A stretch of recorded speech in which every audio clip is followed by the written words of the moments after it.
Hello, we are the Cinefanatics from a alternate dimension where we are currently the champions, the team champions in the movie trivia schmodown. Funny enough, in this dimension, Morbius still sucks.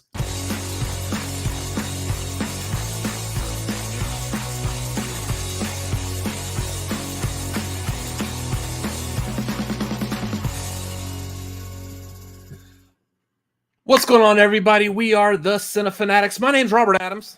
I'm Chris Adams. And this is the Tagline, the show where the tagline is the title. It is Wednesday night. It is 7 Pacific, 9 Eastern. Whatever time zone you're in correlates with those two times. So it is time to start this show. Oh, yeah. I'm drinking coffee. I definitely need some of that, too. I'm overselling it here at the beginning as we get started. I'm so super tired.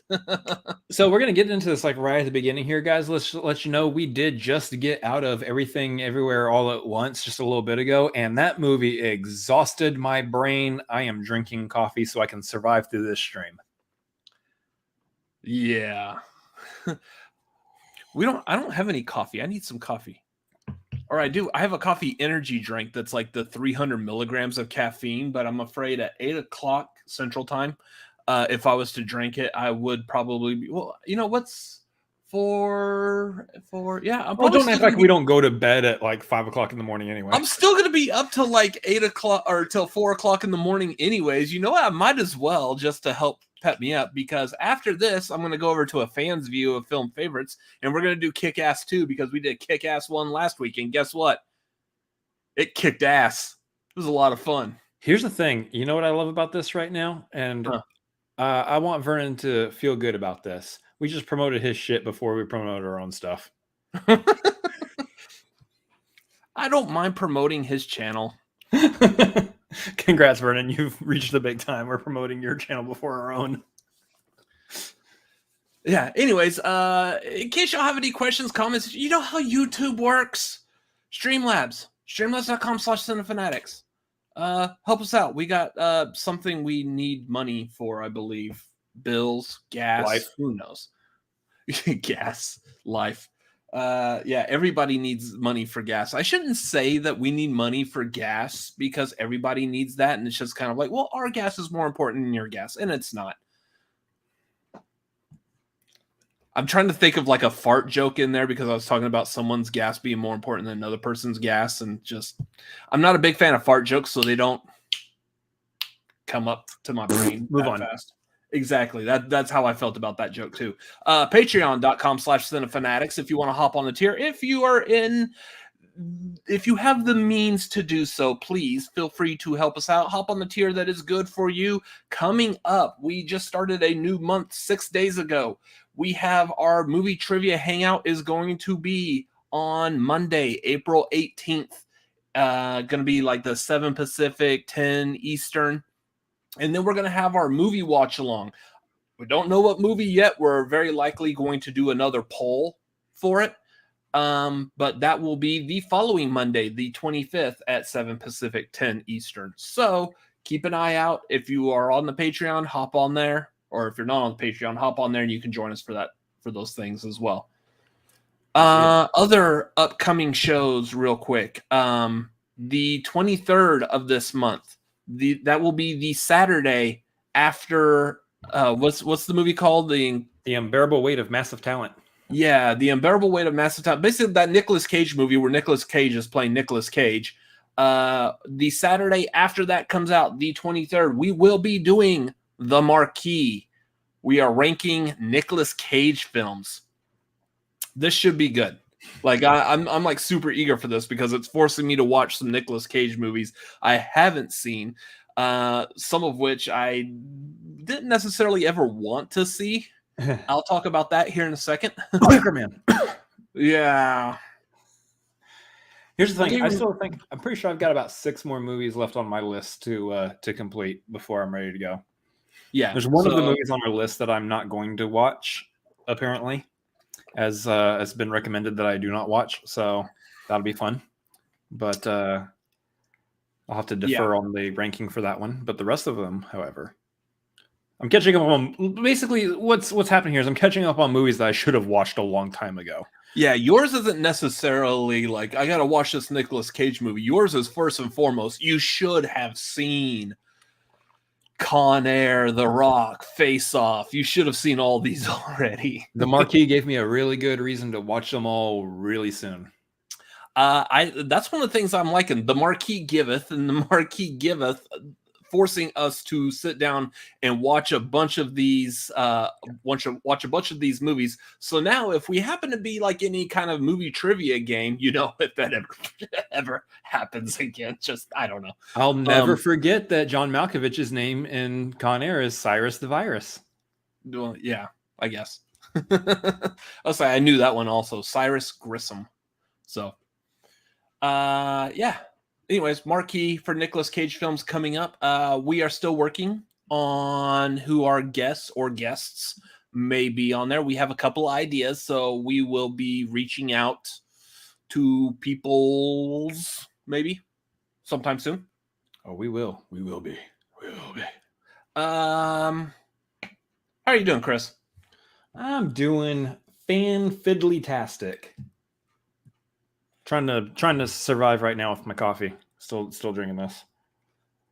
You know what? I actually think I will go do that because I'm about to just crash like in the middle of the stream. So I will go get something.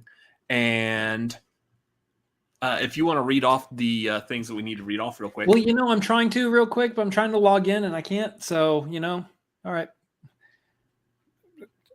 Okay. So yeah, we got a couple Streamlabs. I can't read them off right now because I was logged in under my Streamlabs for my Twitch channel, not under the Cinefanatics one, and I currently can't remember our password for the Cinefanatics one. So give me a minute, y'all. We're just flying on all cylinders right now. Glad he got up and left me here. Total pro move. Absolutely. Yep. Okay.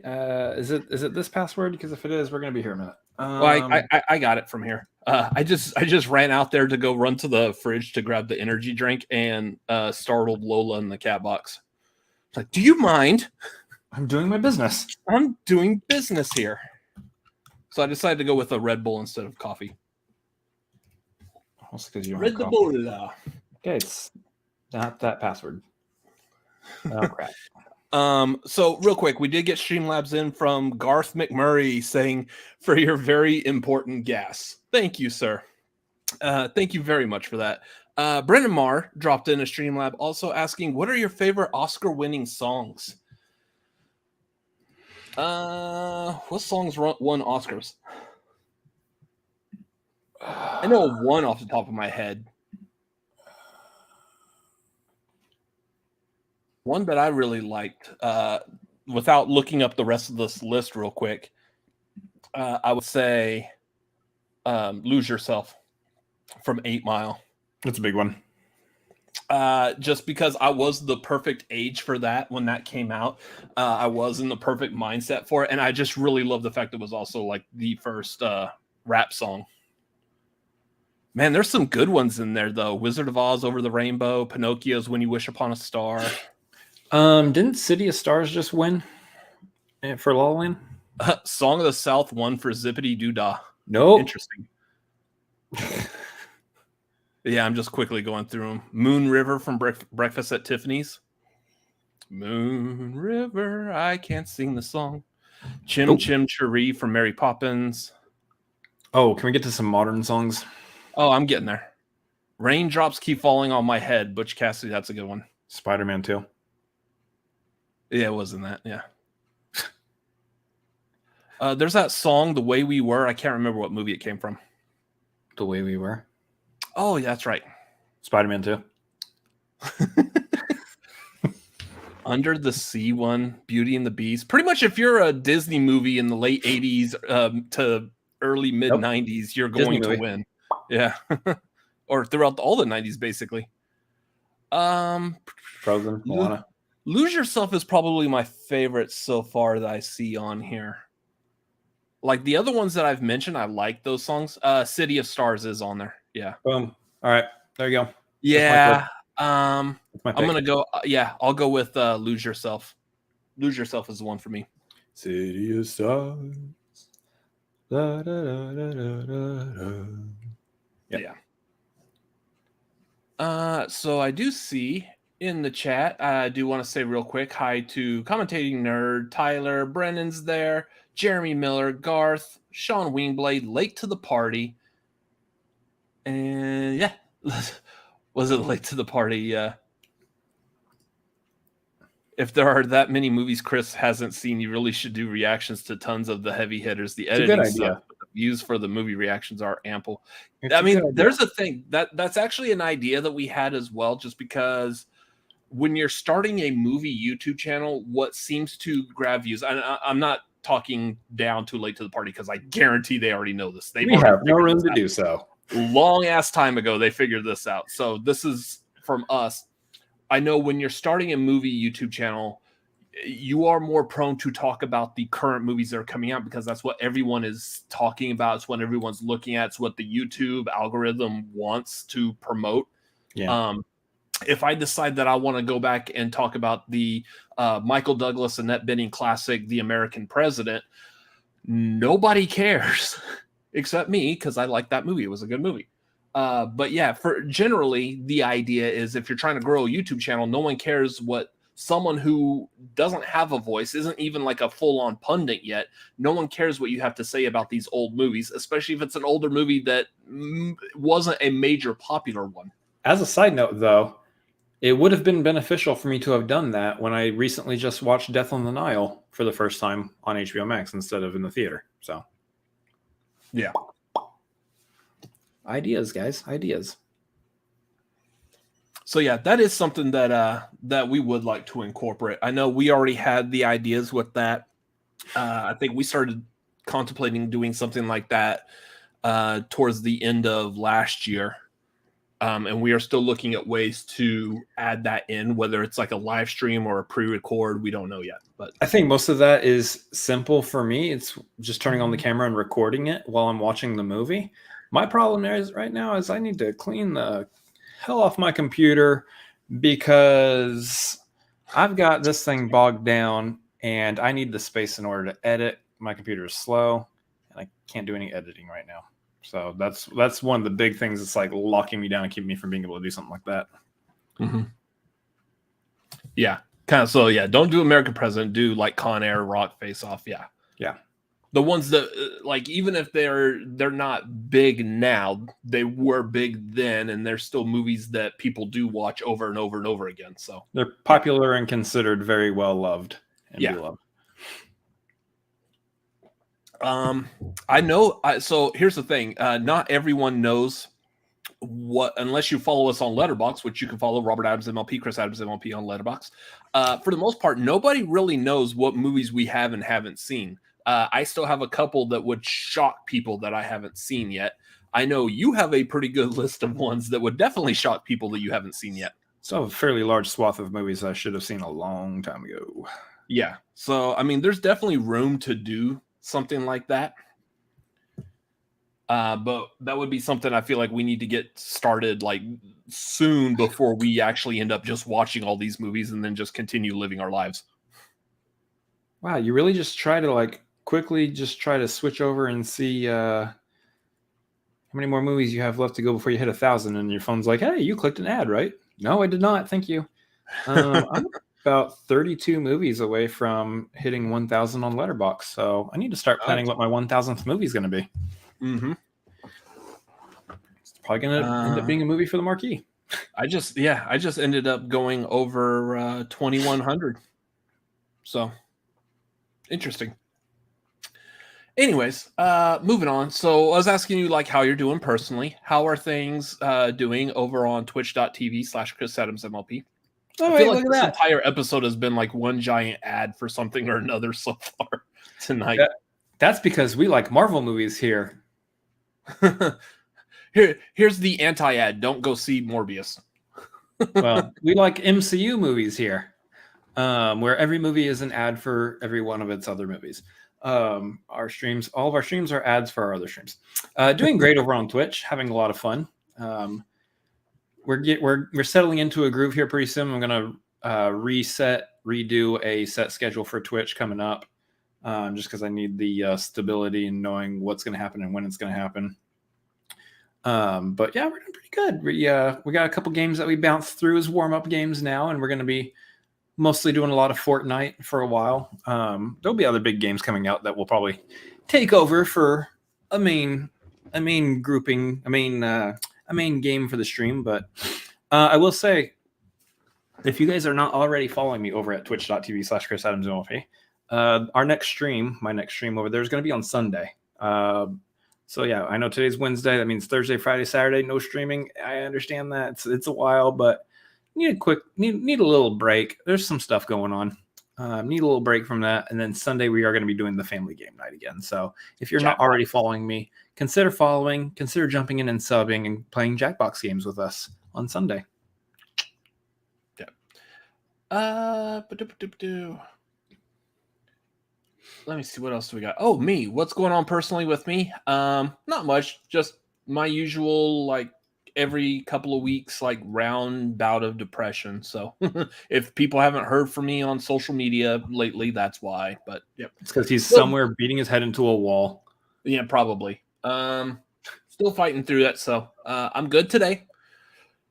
Just because we sat through that Everything Everywhere All at Once, All Around Us, whatever movie, and like that movie, just like you need full attention on that, which we'll talk about that some more in a little bit. But otherwise, yeah, not doing too bad. Everything's going okay. Lola has reached the age where I've now placed a ban on her being picked up. As Vernon, who can attest, he picked up Lola when he was here. She is getting older. She's getting frail and bony, and I believe it hurts her when picking her up. So there's an update on Robert's cat. Yeah. Lola's old. Yay! Speaking of old Egyptian gods and cats and stuff, let's talk about episode 2 of Moon Knight. Nobody said anything about an Egyptian god. Cats are Egyptian gods. Oh, Moon Knight intro. That's what I should do, like a cutaway video for that, and just like it's just pictures of Lola. We worship the kitty cats for the Moon Knight. Yeah, that's the worst idea you've ever had. There's been no like relation to cats in the show so far, so. Real quick, we can briefly like give some thoughts, feelings about episode 2 of Moon Knight. I don't know if I want to dive like completely into like anything really spoilery. I don't know if there's necessarily anything really spoilery. But I like the direction this is going. It started hitting a stride where it's gonna start getting bonkers. You can tell that the show is going to get just all kinds of crazy. Yeah. I don't know. I'm curious as to what people think. Those of y'all in the chat, if you've watched Moon Knight, or if you've at least watched episode 2, and you don't know anything about the comics, you had no idea any of the history of this character, how did you feel about this episode? Because I'm thinking this episode, towards the end of it, it really started like jumping down into like the whole Moon Knight, multiple identities. Like I feel like if you don't know the comics, if you don't have a good root in the comics, it has a very strong possibility to leave you lost. And I'm kind of curious as to, I don't know, because I knew of the comics, not a huge Moon Knight fan, but I knew of the comics and who Moon Knight is and his origin at least. So, well, I mean, take it from me. Like, again, prior to them announcing Moon Knight, I didn't really know anything about the Moon Knight character. I just only knew what he looked like, really. I didn't know his name. I didn't know that he had multiple personalities or any of that. I didn't know. I knew nothing of Moon Knight until they announced the show. And when they announced the show, then that's when I looked into the character. So this is interesting because I'm going to come from the standpoint of having not known anything about Moon Knight prior to that. And I'll say that this is one of those shows where 6 episodes... It's 6 episodes deep of a show. Mm-hmm. And in the first 2 episodes, we've only really seen Moon Knight for maybe 5 minutes if we're lucky. Which in the span of 6 episodes may prove to be nothing, not that big of a deal. Great storytelling. But for right now, where we're at right now, it kind of feels like the pacing's off a little bit for me. The show is still very intriguing. I like where they're going with it. I like what they're doing with it. I'm loving Oscar Isaac in this role. I think he's killing it. By the way, you can call him daddy. It's okay to call Oscar Isaac daddy. He's allowed it. He's fine with it. Your Twitch stream is bleeding into our Cinefanatic stuff. Right. But the pacing has felt a little off to me in terms of I just want more Moon Knight. That could just be a me thing. That could just be a me thing. I think I just need to be patient and just need to wait. Like, wait for it. Wait for it. You'll get more Moon Knight. But for right now, I'm like, I get it. He's got multiple personalities. Cool. Let's jump into it. So that's kind of where I've been with it so far. I like the action, especially this last episode. I like I really like the direction and the tone of what they're doing because I think it is very intriguing. Mm-hmm. I have a lot of theories about where some of this could go. I know we've talked about this off camera, but I personally don't feel like Ethan Hawke's character is going to make it out of, all 6 episodes alive. That's me. Yeah. That's my thought. I think he is one of those like, hey, we got a decent name actor for this role and boom, misdirect. He's not going to be the main villain of the series. So that's kind of what I'm thinking. We'll see if that's true. That is a Chris prediction. Let's see if Chris's prediction comes true, eh? It's all just a theory, a Marvel theory. Hey, that's copyrighted. We can't do that. Oh, okay. Coffee. Anyways, this I need to go back and watch Dan Murrell's Moon Knight reviews because he doesn't know anything about the comics. So yeah, that'd be interesting to see what he says. Speaking of people calling Moon Knight daddy, hello. Oscar Isaac, what? Yeah, I thought it was interesting. I know I feel like this show's gonna get a lot crazier, a lot more bonkers. Yeah. It's gonna be a wild ride. So I like what they revealed for it. Khonshu seems to be kind of a whiny. I don't know. Khonshu's a bitch, is what it sounds like. He's just being a little bit of a bitch, is what it sounds like. So, yeah, I'm really interested in seeing what they're doing with his character because he's kind of being like a little whiny douche nozzle right now, and I don't know. We're supposed to be intimidated by him. We'll see. Dude, I still like F. Murray Abraham is doing his voice though. Yeah, because that is what's really selling it. Oh no, the moron has the body again. Yeah, the moron is in charge again. Yeah. That's essentially what I feel like they're doing. That's me every morning when I wake up. Oh no, the moron has the body again. Oh.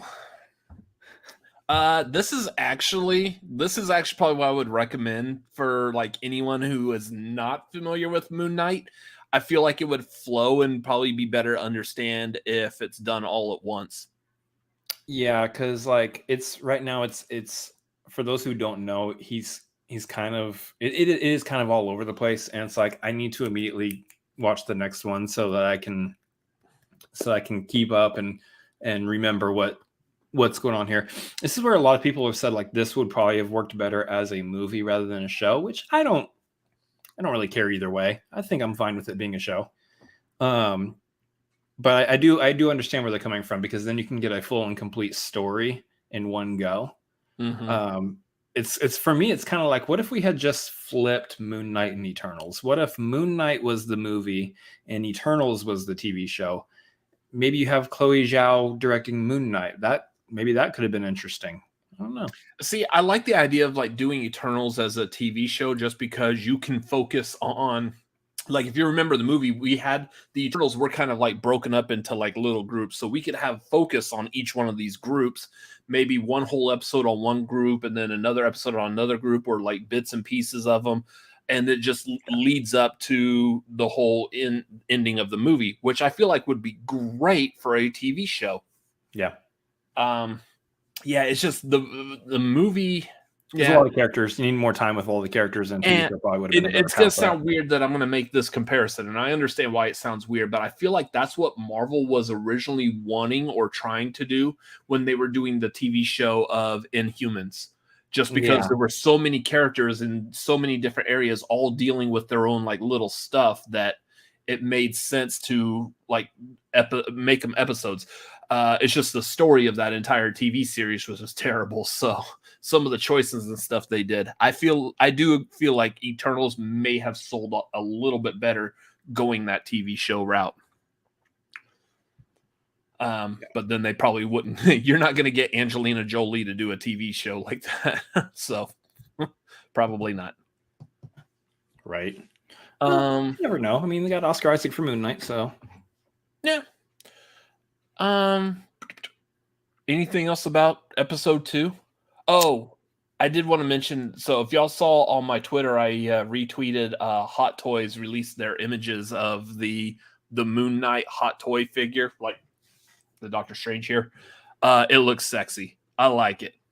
It looks nice. I don't know if I'll get it like right away, especially because I do have plans for a couple others first. And Moon Knight is, again, not a huge character that I followed in the comics anyway, so not necessarily one that I want to quickly add, but I'm kind of hoping for one of his Mr. Knight character, the character that we saw in episode 2 with just the mask and the suit and stuff, just because that's a good-looking version. I got to be honest. I don't usually do Halloween for lack of... Oh, yeah. For lack of many reasons. I just usually don't do Halloween. No one to do Halloween here to go out with. Nothing to do. All kinds of things. I'm very tempted to do Mr. Knight as a Halloween costume this year, because I think that would be sick, and I think it's doable. I just got to get a white suit. Well, you do that, and I'll do Thor from Endgame, and we'll be good. You look like melted ice cream. I can pull that off easy. I feel like if I did Mr. Knight and I got a suit that fit, that would look good. It would. I think you could pull that off, actually. Oh, yeah. So, anything else from Moon Knight before we move on? Yeah, I mean, my other Halloween costume choice is Concho. I just got to get a big bird skull. Yeah, you would also have to remove your head and find some way to get that skull floating above your body. Oh, that's easy. Oh, okay. Might defeat your ability to continue doing stuff on Cinefanatics, because YouTube's probably not going to let us monetize bloody stump for head. Pish posh. Or we'll have to get a sponsor every time. Movies watched. What have you watched over this past week? So here's the thing. Obviously, like, we're catching up with some Nicolas Cage for the Marquee, so we've both have gotten a couple of those under our belt here. I do have, since last week, believe I didn't mention this one because I believe I watched Con Air as soon as Tagline was done. So I got Con Air and Face Off that I watched since last Tagline. We will be talking more about Nicolas Cage's movies and where they fall on the list during the Marquee, so I'm not going to dive too deep into that. I will say I liked Con Air better than Face Off, and Face Off it's okay. It's fine. If you hate me for that opinion, then you're going to want to tune into the Marquee, because it's going to be fun. I no longer care about where my opinions fly with the viewing public on the Marquee, as we saw with the Batman Marquee, so tune in. But I did see Death on the Nile as well. That's on HBO Max, and I actually really enjoyed it. I did not like Murder on the Orient Express the first time I saw it, which has been the only time I've seen it, so I don't know why I said first time. I do need to watch it again now that I've seen Death on the Nile, because I feel like now that I can be awake, because my problem with Murder was it was kind of dull for me when we saw it, and I was tired, and it's still the best nap I've ever had in a movie theater. It was peaceful. It was on a train, which had like that low, like the overall low rumbling of a train the entire time. So Sure, that's the reason. Well, it's a relaxing sound. It's a sound that it kind of like putting on like any kind of like white noise as you go to sleep. I appreciate what you're trying to do here, but I was just tired that day. Oh, well, okay, that too. That'll also do it. No, Murder on the Orient Express was kind of dull for me, but Death on the Nile, I actually really enjoyed it. I enjoyed it a lot more. So that makes me wonder if I do need to revisit Murder, and maybe I'll think it's better. But a lot of good.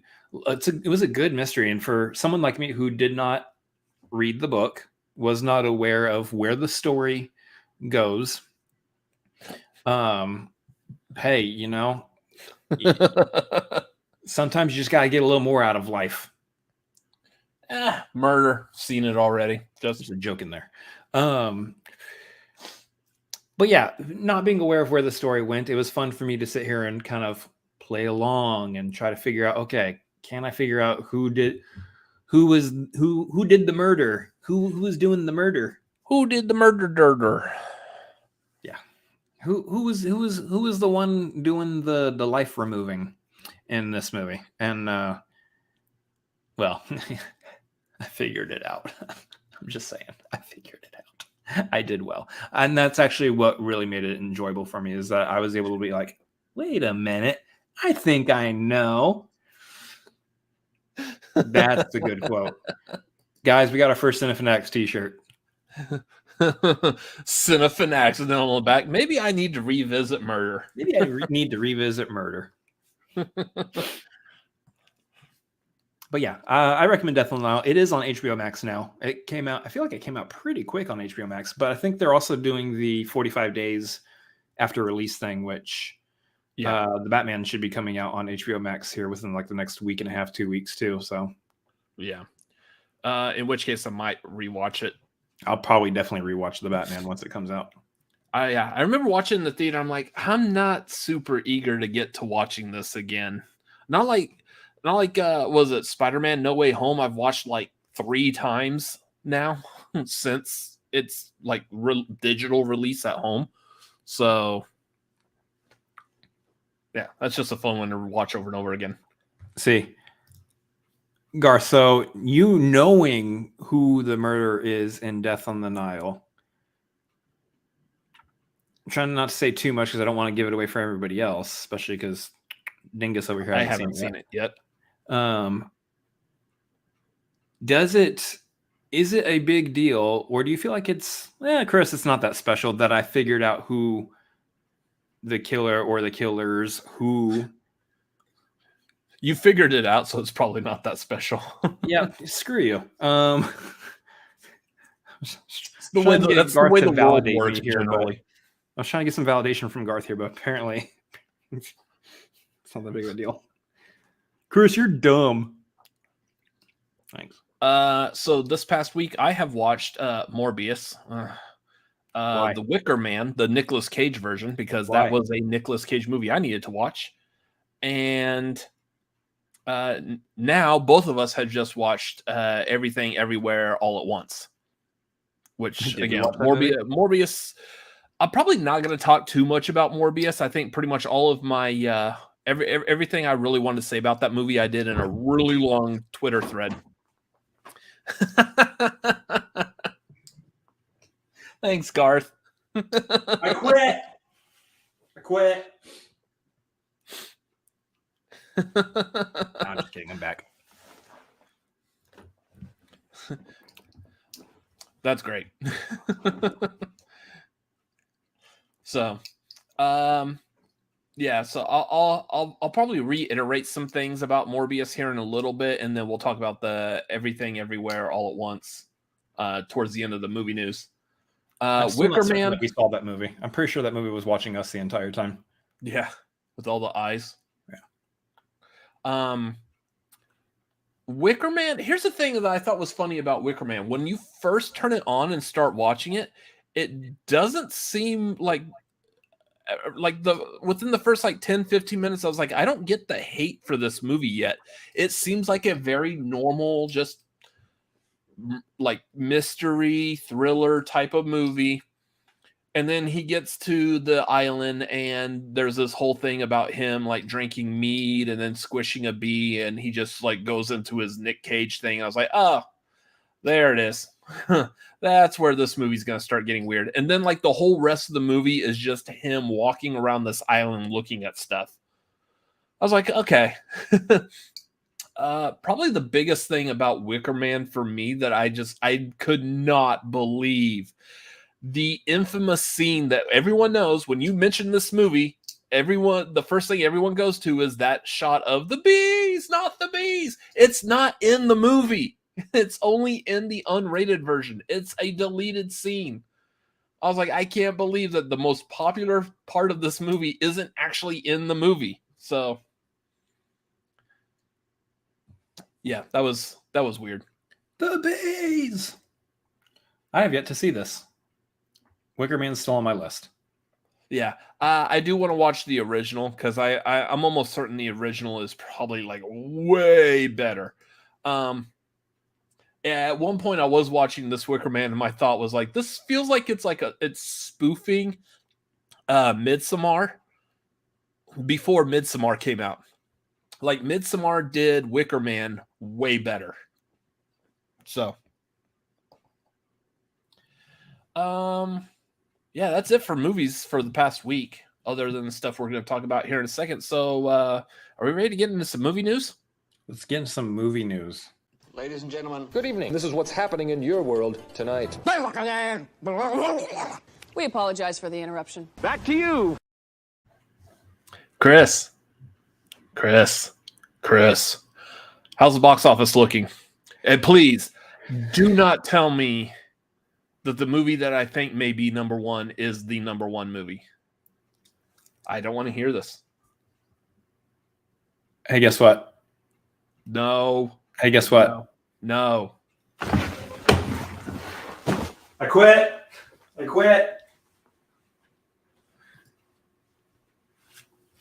Yeah, what do you want me to say here? What do you want me to say?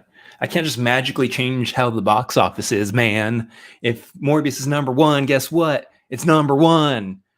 Everyone who's paid to go see Morbius, I want everyone to quickly go run to their movie theater and ask for their money back. So that sounds harsh, but I'm making a joke now, but I'll actually explain kind of an idea about that here in a little bit. But yeah, Morbius is number one, really? Yeah, but here's granted, okay, nothing else came out, but well, there was another movie that came out, but it's number 12 in the box office, so I'm not going to mention it. Yeah, Morbius is number one, guys. It debuted to about 39 million domestically, which is awful for a major comic book movie. For a comic book movie to debut at in this day and age, to debut over the 3-day weekend, over Friday, Saturday, Sunday, Thursday previews and all that, 39 million. Because what's the budget on this thing? It's definitely way more than 39 million. The budget was 75 million. So in comparison, the budget for Morbius is 75 million. For the first Venom movie, it was 100 million. And for Spider-Man No Way Home was 200 million. Yeah. So here's the thing about the way movies and their budgeting works. If Morbius's budget is about 75 million or however much you just said, yeah, it needs to probably make anywhere between 100 to 150 million in order to actually break even, because then you got to talk marketing, and we're talking about marketing over the course of how many years, because it got pushed how many times due to the pandemic. Yeah, and I'm wondering if, like, a part of that budget, the money that is secured to make this movie, guaranteed, like, that money has to get paid back. But I'm wondering is there any kind of, like, is this like a loan situation? Like, do they have to pay this back with interest? Because that movie being held for, like, 2 years because of the pandemic didn't help that.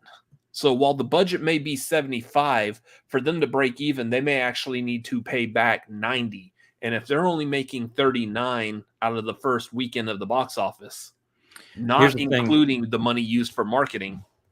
Yeah, so if we're counting money used for marketing and all of that, I mean, we're definitely talking about spending about 150 million, pulling a number out of my butt, honestly, on this thing. And I'm going based off of like what I've seen and surmised from other major releases and whatnot. That sucks for Morbius because that movie's got ass word of mouth. I know my review for it here in a little bit is not going to help. Or my Twitter thread did not help. So that's a good thing, and I'll explain why in a bit. Yeah, that 39 million it made right there at the beginning of its run is the most money that movie's going to see in one single weekend. I hope so. So that's unfortunate for Morbius. But you know, kind of what we all expected. It didn't look great, but that's where it lands. So we got that number one. Number two is The Lost City, which is that Sandra Bullock, Channing Tatum movie. Number three is The Batman. The Batman's still hanging in the top three. That's awesome. Number four, same as last weekend, is Uncharted. Number five, same as last weekend, is Jujutsu Kaisen, the movie. I'm skipping the 0 or the O because I just don't know anymore what if I can't tell. That is. Number six is RRR. Triple R? R. Number seven is Spider-Man No Way Home, still in the top 10. Even though Actually, it's been it's out higher digitally for a while. It's also one spot higher than it was last week too. Last week it was at number 8, now it's at number 7. So there you go. I wonder if that was like a bunch of people, they went and saw Morbius. They're like, this movie's complete crap. I want to go see a good comic book movie. They just turned around and went in to watch. Yeah. I need to wash my eyes with Spider-Man. Scrub my eyes. Let me watch a good comic book movie. So they turned around and went back to Spider-Man. Oh, let me try to remember what cinema is again. Oh. Excuse me, sir. Can you conjure up a spell so I can forget that piece of shit movie I watched? You could? Thank you. I love Doctor Strange. He's so nice. Did you ask for the movie theaters to take Morbius out of the theater first before going to Doctor Strange? Ah, damn it. It could still happen. Shit. Number 8 is Dog, switched places with Spider-Man from last weekend. Number 9 is actually, despite the fact that we saw this tonight, it has actually been out technically since March 25th. And that is Everything Everywhere All at Once is at number 9 in the box office. A much better movie than Morbius. We'll get to that in a little bit. And number 10 is X. So it fell a few places from last weekend at number 6. X is at number 10. That's funny. X is at number 10. We got it, y'all. We did it. I feel like there's like some dimensional portal that opens. We know our Roman numerals. Yay! So if there's any takeaways from this show tonight, at least everyone should go on Twitter and go, man, those cinefanatics, they know their Roman numerals. They know. And I can't remember. What is L again? What's M? L. Should have just stopped while we were ahead. One is 50 and one's 100, I believe. Here's the thing. When it gets that high, I only know based on the Super Bowl. Yeah. Excuse me, the big game. Thanks. It's not Super Bowl season, so I'm pretty sure we can say it outside of like the Super Bowl season. I said Superb Owl. What are you talking about? Yeah. So, anyways. So that's the box office. It's being... The thing I hate about that is that means that there's commercials currently running saying Morbius is the number one movie in the country. I'm like, They got to counter the negative talk on it somehow. Like that's like the smartest dumb kid in the class or whatever. That's like that's not an achievement that you necessarily want to have. No, I just feel bad for everything else that's in the top 10 going, really? We did worse than Morbius? Yeah. Why couldn't people go see the Batman again? I mean, come on, why? I mean, it's at number 3. I think they are still seeing the Batman. Yeah. It made 11 million this last weekend, so. I like years of Roman numerals because 1900 is MCM. That's funny. Here you go. Okay. That's your box office, y'all. So moving on. I kind of want to. I know you can see our like document here. I'm gonna move like this one first. I I don't know if this was actually announced before. I did not know of this. I don't feel like I knew about this until like yesterday. And I was like, really? This is kind of cool. Oh, yeah. Well, it's kind of cool and it kind of sucks at the same time. So apparently back in 2019, Richard Linklater secured the rights to produce a film based off of Stephen Sondheim's Merrily We Roll Along. This movie, it's a musical about three like artists, I guess, basically. I'm not that familiar with it, but three people and how they interact with their life, their career and everything over the span of 20 years. Well, this is Richard Linklater doing it, the same director who did that movie Boyhood that was filmed over a period of 12 years. So he started it 12 years before the movie came out and was filming like every couple of months or so. He would gather all the cast together and film a scene, and then a couple of months later again, or the next year do it again, and just over a span of 12 years he would film this movie, which is great because that means we're seeing these characters actually age up in real life, in real time. The lead kid from that went from an actual kid to like a teenager while filming this movie, and that's awesome. So this one's going to be done over the span of 20 years. That means that this movie will come out when I'm 60 years old. That sucks. I'll be 52. Yeah, that sucks. But I mean, it's interesting. I wonder like the dedication on this, because this actually kind of plays a part of this is going to play into the next things we're going to talk about. Is you've got to get the actors that you secure for this, you've got to get a commitment from them that over the span of the next 20 years, they're not going to do anything to mess up this movie, meaning they're not going to go and get themselves canceled like what we're about to talk about here in a little bit. Canceled.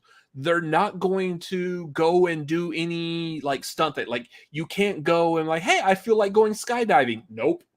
You are not allowed to take risks like that for the next 20 years, even though, say, like, skydiving may not be that risky. I mean, you don't really hear of like skydivers dying, but the fact that it is a risky thing to go do, I wonder if they have like some kind of contract saying you're not allowed to go do stuff like this. That's because the skydiving industry has a giant conspiracy where they're trying to maintain being able to continue being an industry. So they're trying to keep everybody from not realizing that you could die skydiving. You could die skydiving, guys. Yeah. It's falling from a gigantic height. You could die. I don't know if y'all realize this, but if you fall from a gigantic height and you hit the ground, yeah, you go splat. So I'm wondering if they have something like that built into a contract. Like you can't be like a douchebag that's going to get canceled. You can't go doing like any kind of like stunts or stuff like that. Yeah, thanks, Tori. 4 years away, Tori. 4 years away. Yeah, like even something like that, like you can't go driving or something. Like there's got to be some ridiculous thing that they can't do. Click her next. No one is ready for that conversation.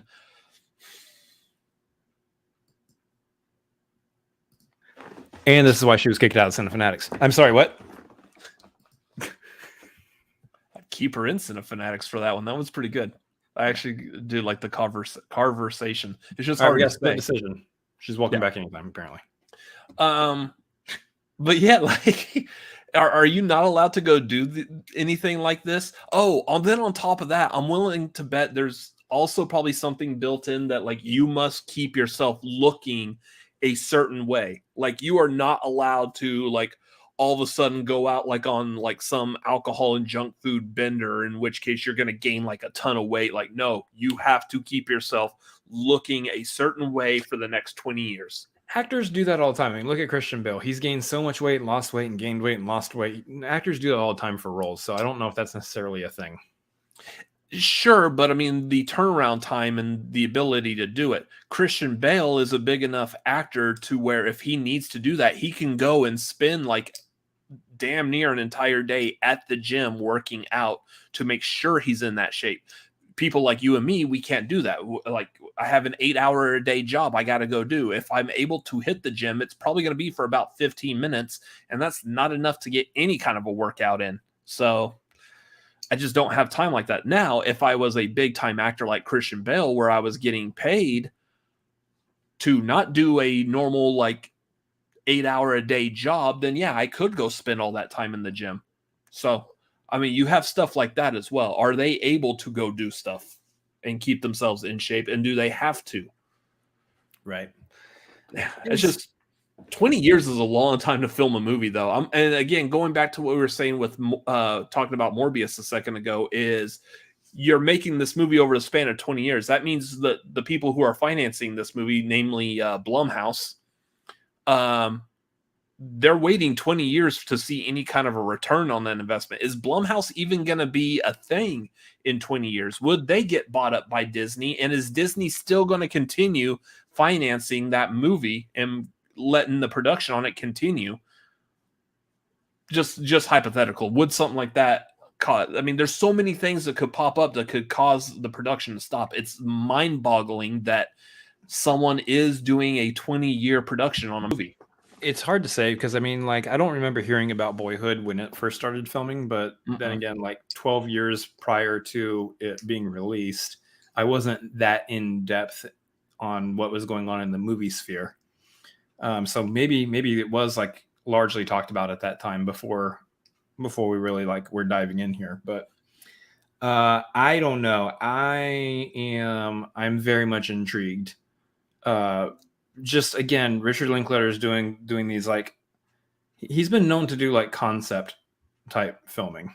He's not just a cut and dry, let me just shoot a movie and call it a day kind of a director. He's got a couple of those movies and they're all like coming of age or something, like Dazed and Confused or you know, something like that, where it's like it's a very what you see is what you get kind of a movie. But then he's got Boyhood, he's got Waking Life or Scanner Darkly. Where these movies are a little bit more higher concept in terms of how they get filmed, how they get made, how they're written. It's very intriguing. I guarantee you we're going to completely forget about this movie in 20 years. What's going to be funny is this movie's going to come out. We're going to see the trailer and I'm going to be like, you remember back like 20 years ago when my brother and I used to do this YouTube show? I feel like we talked about this at one point. We'll see you guys on the 22nd anniversary, 22nd, 23rd, 22nd anniversary of Tagline. 20. I mean, it's been 2 years that we've been doing the Tagline already. So 22nd anniversary of Tagline. We'll be doing a review for Merrily We Roll Along. Yeah, so make sure y'all hit that subscribe button and you'll be hit the bell so you'll be notified when that review comes out. And who knows, by that point maybe YouTube will bring back the dislike button. Have you noticed that like I don't ever see like any like dislikes on the videos now that they like hid that? Like now that they've taken that out of the public eye, you don't see any dislikes on anything because people aren't trolling with it anymore. Yeah, it took away it completely took away that troll. So, but it took away the joy of being able to tell the people whose video you just watched that they suck. You guys suck. Which you can still do in the comments. Yeah, feel free to let us know down in the comments if we suck or not. If I guess you're free to do whatever you want. We can just delete the comment later if we want. Are you okay? Yeah, sure, I'm fine. Now I'm just like I've gone the other direction now that I've completely finished my Red Bull here. Red Bull. Have you ever had Red Bull? I just had Red Bull for the first time, and now I really like Red Bull. Red Bull, whatever. Thank you, Garth. It's because of people like you that keep people like us in check and keep us from getting such a big head about this YouTube channel. As I said earlier, I quit. Right now, Garth is like the main producer of this show tonight. He's running like pretty much everything. So, So yeah, like the actors that are in this movie, this is what I call a segue. The actors in the movie, like I said, I wonder if they have to act a certain way to make sure that they don't get outed by Hollywood. They're not allowed to continue making films and movies. They don't get canceled, as we call it nowadays. Much like the next two people we're going to talk about. This one is kind of interesting. So a lot of reports now, since the Oscars were like, what, 2 weeks ago? A week and a half ago? Will Smith's movies are starting to be held back from production, or they're waiting. Like, no one's eager to make a Will Smith movie now. Now that he won the Oscar for Best Actor, all of these, like Bad Boys 4, the production has been put on hold. Like that one I feel like is kind of weird in regards to specifically. Didn't you say you had, like, there were other actors? I can't think of any off the top of my head, but other celebrities, other actors who have been caught in stuff that should have brought on or does bring in some kind of cancel culture. Do not ever drink a Red Bull actually again before happening. you do a stream. But it's not actually happening. Like, the movies aren't being canceled. Like, what was the one that I know everyone's talking about? Is that Amber Heard? The whole thing with Amber Heard and Johnny Depp. They're like, oh, okay, but we're still going to let Amber Heard be in the Aquaman movie. Okay. Well, so I had that tweet. So there's a couple things on that tweet that I did. That's like one of my more recent tweets that blew up, so to speak. In that, yeah, you have Amber Heard, despite the confliction, all the stuff going on with Johnny Depp and all that, was still allowed to be in Aquaman 2. Like that happened despite all that stuff going down before Aquaman 2 started filming or started production or anything. On top of that, you have who else did I mention? I mentioned Ezra Miller. Yeah, I mentioned Ezra Miller, who we're going to talk about some more here in a minute. We're going to talk about Ezra Miller here in a minute. Well, so here's the thing. To Garth's point, real quick, they took Johnny Depp out because they were still in the process of filming Fantastic Beasts. Ezra Miller really wasn't doing anything that off the wall. He started being in some controversial moments. Yeah, but nothing like officially like off the wall bonkers at the time they were filming. Now that the movie's filmed and in the can and about to come out, now he starts going crazy and bonkers.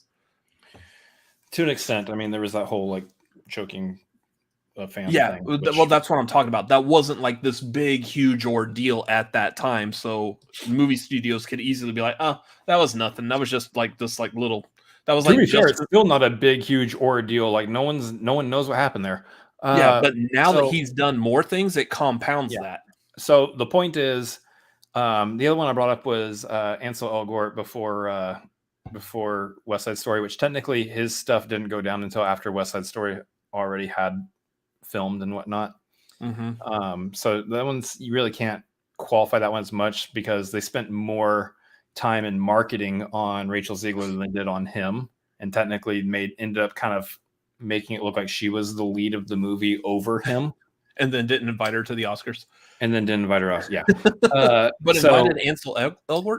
I don't remember seeing. So that one's a little odd. I know I mentioned that one in my tweet, and that one is more of it's more of how they've treated that situation since. But the fact of the matter is that this is a big piece of it. I don't get why they do that when we can eat like Tori is like flat out calling out, oh yeah, he's black. Yeah. Like they know we can see this, right? They understand that we can see that he's black. So why would you do that? You know, people are going to question it. They don't care. I don't understand how you can't care about. They should care, but they don't. So that's the thing about all of this, though, is that I called this out on Twitter. I was like, yo, what is up? Do you guys not realize that this is just blatantly racist, right? You understand that. And I know there's a couple people who like tried to get it back at me like, well, all these white people got canceled. And it's like, cool. I don't care. I'm not responding to you because you for some reason you're still, you got the blinders on. You're still not seeing it. You're still not getting it. So I just don't respond to those people. But the point is that it's weird to me that Will Smith. Okay, first of all, can we stop talking about Will Smith and Chris Rock? The situation's done. It's over. First of all, it happened. Will Smith owned up to it. He apologized for it. Chris Rock said, "Cool, not pressing charges. Doesn't need to be a thing. It happened. It's done. It's over with. Get it. I'm going to make some jokes about it in the future. We're all going to move on and be happy." Will Smith's going to move on. He is going to be okay. Chris Rock's going to move on. He's going to be fine. Everyone's going to be okay. The viewing public, the rest of us, we're done. We don't need to talk about it anymore. However, we're going to keep talking about it because the studios are being dumb and canceling all of his movies, all of Will Smith's movies, or putting productions on hold, which makes no sense because honestly, I'm telling you guys right now, a Will Smith movie comes out, looks good, I'm going to go see it. I'm going to go see it. I'm not going to not see a Will Smith movie because he slapped Chris Rock across the face at the Oscars. I don't care.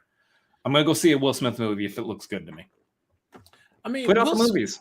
Will Smith made a mistake and he owned up to it. Here's the thing. I've made mistakes before and I've owned up to it. I haven't done anything that's like, I would say, worth canceling me over. I don't think Will Smith slapping Chris Rock is worth canceling him over. I'll admit something here. I've been arrested before, not for anything major, but I mean, it was something stupid I did when I was older, whatever. And I shouldn't have done it. I learned my lesson. I'm not doing those things anymore. It was really dumb, but it's not worth like, if I heard of another celebrity doing the stuff I did, I'd be like, that just sounds stupid. But I've been like, no, I'd still watch his movies. He just did something dumb and apologized for it, was punished, got his punishment, and moved on with his life. Like, there's no reason to cancel Will Smith for something like that. No. And the other thing too is that recently we talk about cancel culture and all of it, which in the case of like Will Smith, like we're talking about, literally his movies are getting postponed or canceled. There's that side of it. But can we talk about the fact that Louis C.K. just got a Grammy for a comedy album? And we know what that guy did. He owned up to it. He even admitted that he made these mistakes. Like, if he's out here getting Grammy and now we're on the other side of it, like, first of all, Louis C.K. stuff, sexual assault, essentially. Sexual allegations. I mean, he was literally masturbating in front of women. Let's be honest about that. Like, they didn't ask for it. They didn't want that. He just whipped it out and went for it. Problem. Big problem. Don't do that. Come around here often? Wow. Not the time for a joke. Big problem. He did it. Yeah. Bad. Will Smith, movies getting postponed, canned, canceled, whatever. All he did was slap another guy across the face. And that guy's not pressing charges. The guy's okay with it. He has no problem with it. It's over. There's nothing to investigate. It doesn't... See, at this point, though, Will Smith has taken this out of anyone's hands. He's already apologized. He said everything that needs to be said. I feel like he was very sincere in it. There's nothing to investigate. There's nothing the Academy is going to be able to do. He's already removed himself from the Academy anyway. So what does it matter what they think or say or do? He may not be invited to the Oscars again. Oh, well, big deal. Like, I understand the idea of like giving people second chances to be better. I get it. I understand it.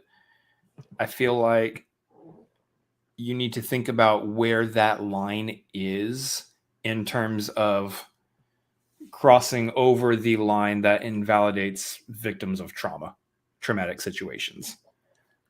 Is that line, do we give Louis C.K. a Grammy, while also canceling Will Smith's movies? No. Is Louis C.K. allowed to still be a comedian? Sure. But you go to your clubs, do comedy, be a better person, be a better human, first of all. Stop doing the stuff that you did before. Learn your lesson, move on, self-reflect.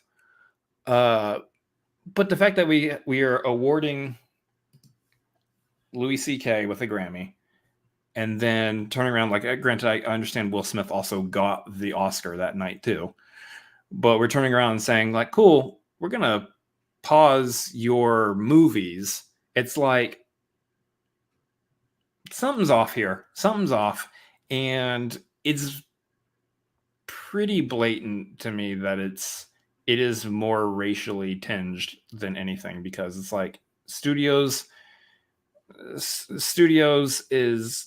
just not, they are reacting. Their reactions, they're just moving in full blown like instant reaction mode, and these reactions are not well thought out. They're not well thought out, and we can all see where they're coming from.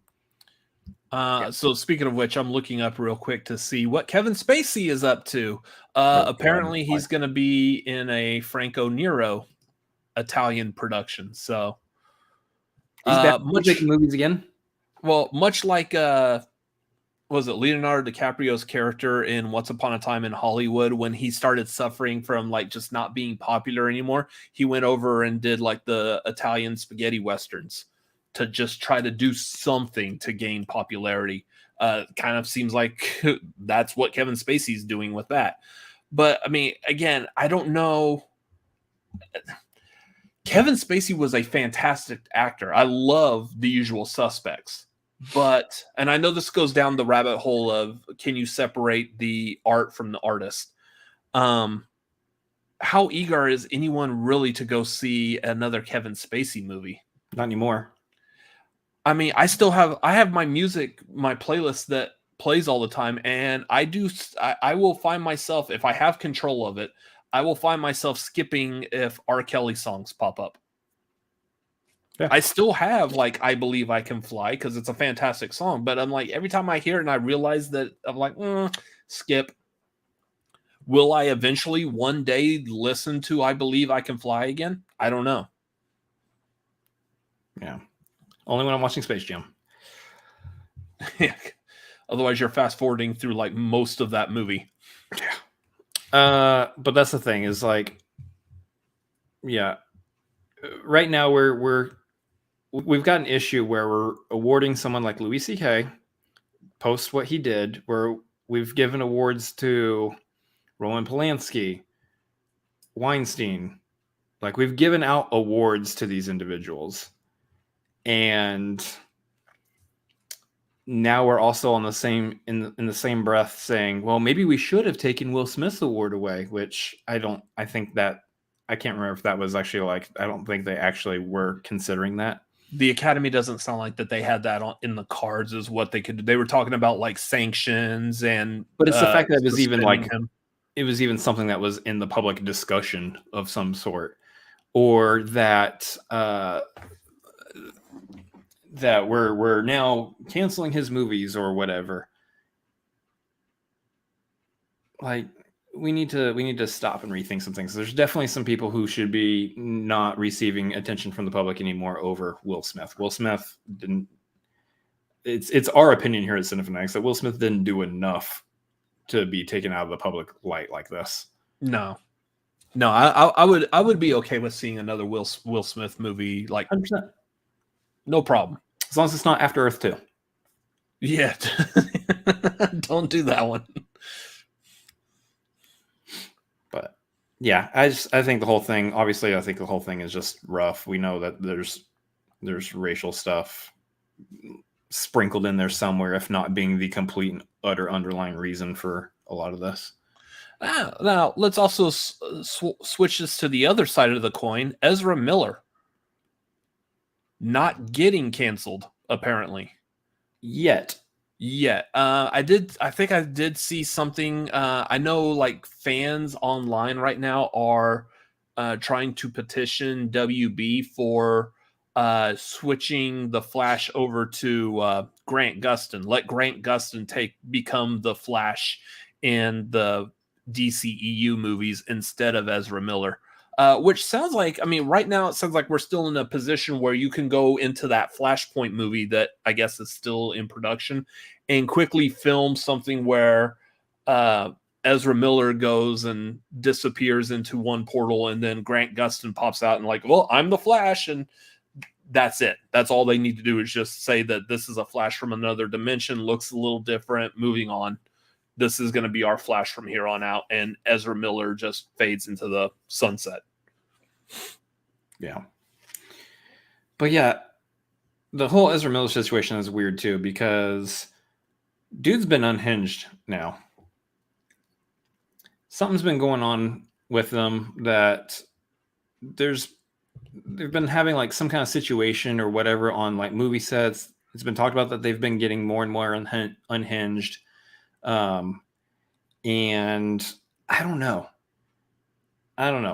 Now we're even talking about the recent stories being that WB is actually like pulling back for a second, going, okay, we think we might just go ahead and end our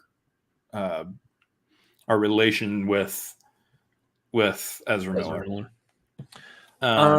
Where Ezra Miller's not going to be in anything post Flash. Yeah.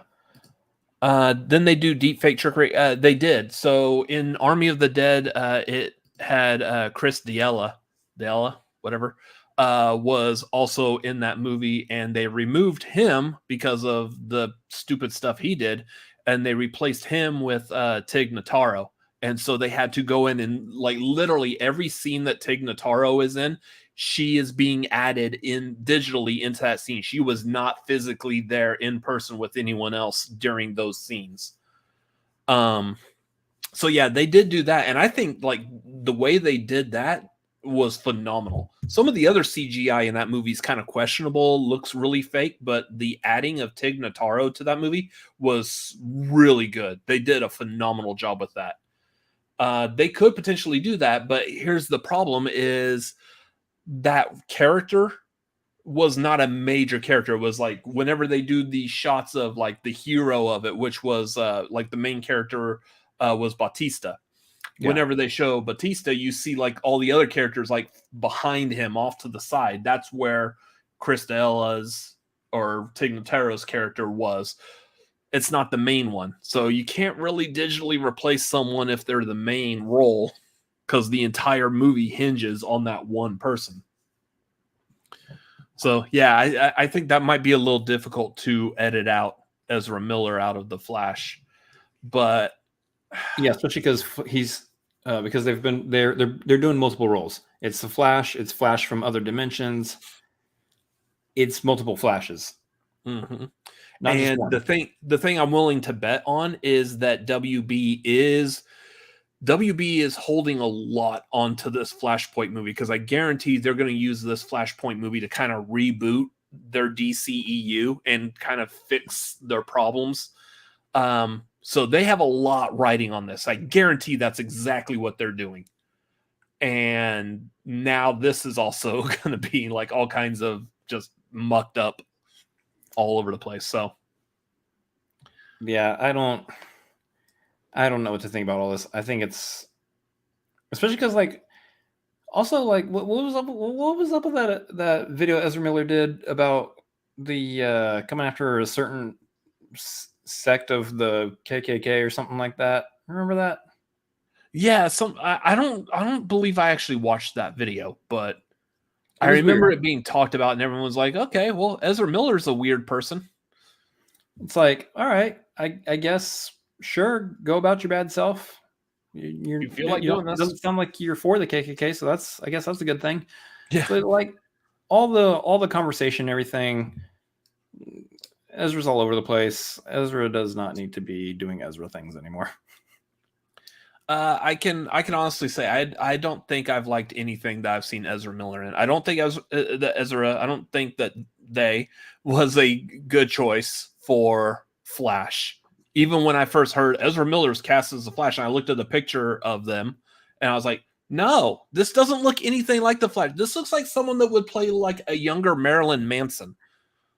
Yeah. Not the Flash. The Flash, I need like a tall brown hair, like brown hair, blue eye, whatever. I need like John Wesley Shipp was a perfect cast for the Flash back in the early 90s TV show. I need someone that looked like that, not someone that looks like grunge, emo. That's not the Flash. People like dogfighting outside or something. I don't know what's going on. But yeah. Granted, I haven't seen Perks of Being a Wallflower, so I don't know.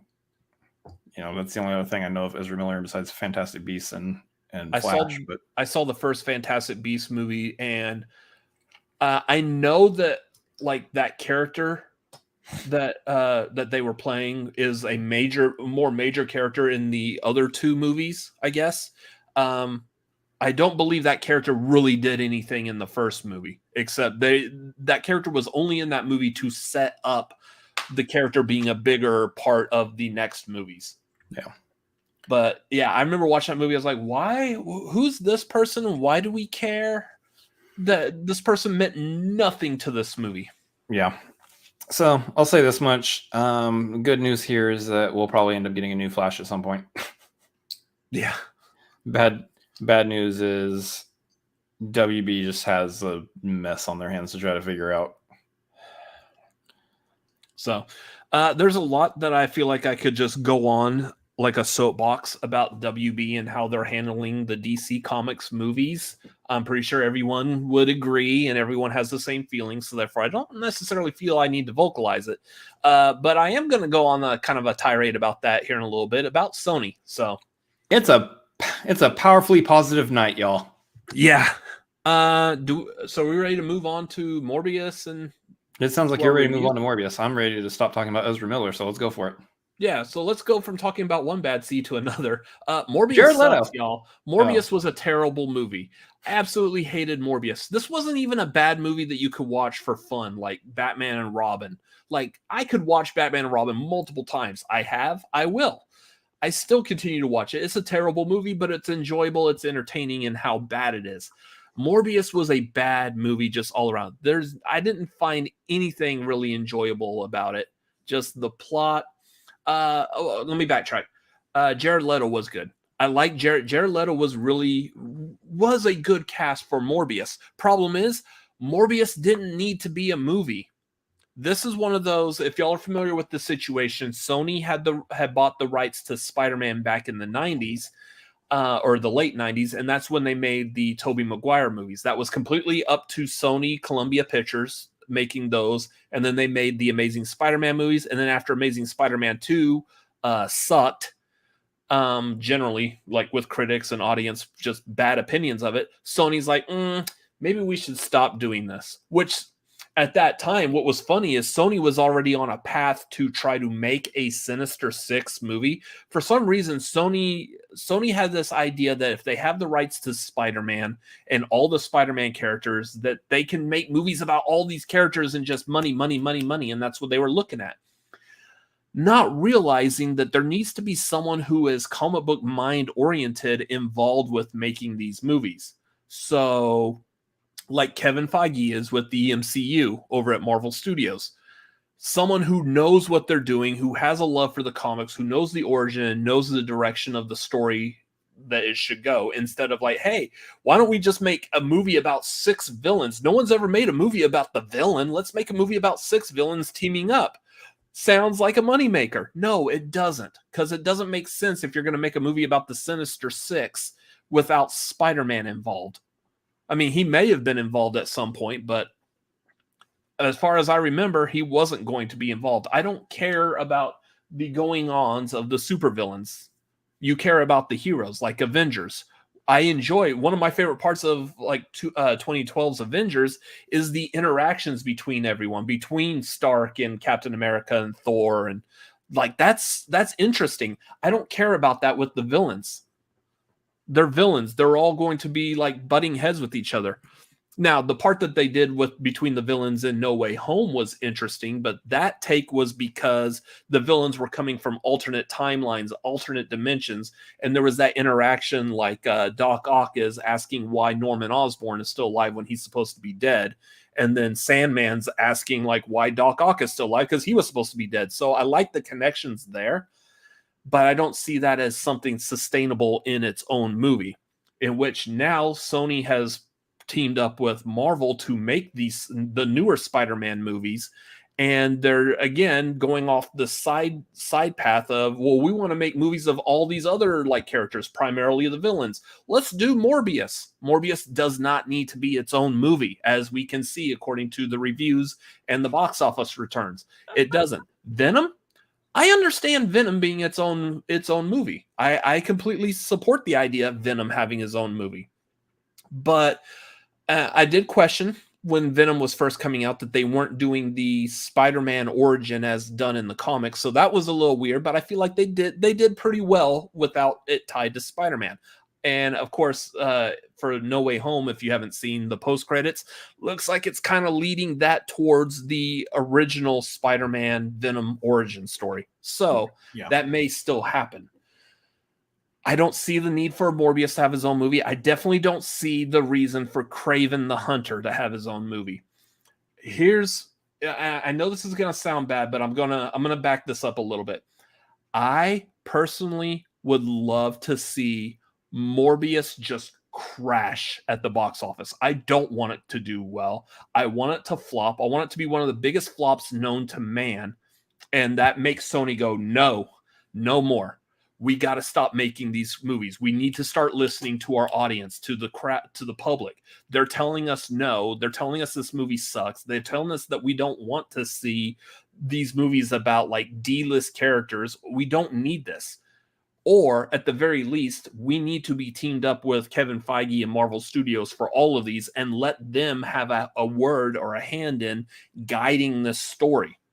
Now, I say it sounds bad because there's a lot of people that were involved in the making of Morbius that honestly they put their heart into that project. They were trying to do the best they can. I don't want to downplay them at all. Like if you're a part of the crew, the cast, the crew, you're making a movie as best as you can. Yeah. And it sucks. I don't want to say I want them out of a job or I want them to like get all this negative backlash. I want them to be successful. I just want the overall, I want everyone to be successful together. Not only the cast and crew, but the movie studios, the production, and first and foremost, the fans. I want a movie that I'm going to enjoy watching. These are comic books that I grew up with. I want to see these be taken seriously with respect. Like you look back at the Fantastic Four movie that was made back in the 90s, the 1994 Roger Corman production. The cast and crew, everyone thought they were making a real movie when the production crew behind the scenes knew they weren't making this to actually release it. They were just making it to hold on to the rights of the Fantastic Four. So therefore it never got an official release. Could you imagine being the cast and crew being told like, hey, your movie was not actually meant to be released. So all this work and effort that you put in doesn't matter. Yeah, absolutely. I want to see Morbius just drop. I want it to be like a footnote, if even that, in the history of cinema. Just because I want someone needs to go and slap Sony and say like, hey, stop it. Start making these movies with respect. Get Marvel back involved in all of them. Stop doing whatever it is you want to do on your own because you clearly don't know how to handle these characters. Yeah, the problem is that with most studios, you have a situation where the suits make all the decisions and the suits don't necessarily have the connection to understand what will and will not work. They just see, well, this is a Spider-Man related property. Therefore, since Spider-Man makes money, we'll make money off of this. Yeah. The suits are the ones that need somebody else to come in and kind of refresh their minds about what should and should not be made. Yeah, I don't know. So I don't think even Morbius flopping is going to do anything for them. I think they're still going to move forward with, we'll probably still move forward with Kraven. What will happen there is if Kraven goes the same route as Morbius, then you might have Sony rethinking some things. But what I'm afraid will happen here is that Sony will go back into renegotiation with Marvel, and they'll be like, we need Spider-Man back. So we're gonna go ahead and ditch you guys. Yeah, we're gonna go ahead and ditch you guys, MCU, Marvel, and we're gonna go ahead and just take Spider-Man back on our own, and we'll just move forward with Spider-Man on our own right. And that is what I'm afraid will happen, because Sony will say, well, Spider-Man makes money and we need to make money directly from Spider-Man specifically. So I think we've got it from here, Marvel. I think we can handle Spider-Man on our own again. And I think what's going to happen is they'll try to keep moving forward with Spider-Man on their own. They'll continue to put out Spider-Man movies, and they will never give up the rights, lose the rights. When in reality, Marvel Studios is over here going, we know more about what we're doing with this property. And I think if Morbius flops, which it will at this point, it's pretty dang guaranteed at this point. If Morbius flops, and then if they move forward with Kraven and Kraven flops, I think then you have Marvel Studios actually in the proper negotiation seat to be like, you know what?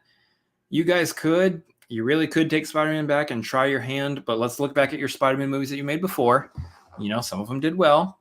Then they kind of all started going this route. Look at what you've done with Venom and Carnage. Carnage, that movie probably could have done better than it did.